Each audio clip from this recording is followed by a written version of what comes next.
కేంద్రపాలిత ప్రాంతమైన యానాంలో అసెంబ్లీ ఎన్నికల కౌంటింగ్ ప్రక్రియ ప్రశాంతంగా ముగిసింది.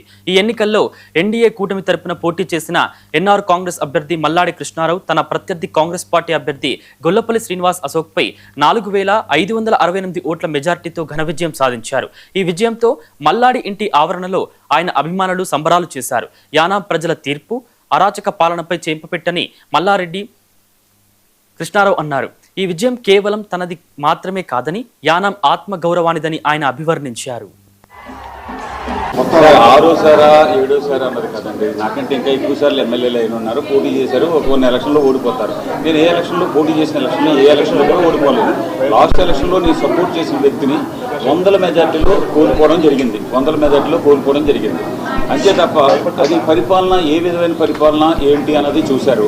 ఈ ఎలక్షన్లో ఎంతటి తప్పుడు ప్రచారం చేయాలో అది సోషల్ మీడియా అవ్వచ్చు, కొన్ని ఛానల్స్ అవ్వచ్చు, చాలా తప్పుడుగా ప్రచారం చేసి ఇటు ఆంధ్ర నుంచి కానీ తెలంగాణ నుంచి కానీ కాంగ్రెస్ పార్టీ అని చెప్పేసి ఎక్కడెక్కడి నుంచో పక్కనున్న వాళ్ళు దళిత నాయకులని, మైనారిటీ లీడర్స్ అని ఇలా ఎంతోమంది వచ్చి పనిచేశారు. దాన్ని పనిచేసిన దానికి ఎవరైతే అసమర్థుడికి పనిచేస్తే అరాజక పరిపాలన ఇలాంటి పరిపాలన అని చెప్పారు. ఇప్పుడు ప్రజలు అరాజక పరిపాలనకి మల్లాడి కృష్ణారావుకి ఇంకోసారి గుణపాఠం చెప్పబోతున్నారని చెప్పేసి అతను ప్రచారం చేశారు. ఇప్పుడు అరాజక పరిపాలన లేదంటే పరిపాలన బాగోలేదు, చెత్త పరిపాలన, ప్యాకాడ్ పరిపాలన, కమిషన్ పరిపాలన, ఈ ఊర్లో ప్రజాప్రతినిధిగా నువ్వు ఉండడానికి అర్హత లేదని చెప్పేసి ప్రజలు సరైన తీర్పుని ఇచ్చారు. ఈ తీర్పు నేను ఆల్రెడీ మీకు చెప్తున్నాను, ఎన్డీఏ గవర్నమెంట్ పాండిచేరిలో రాబోతుంది.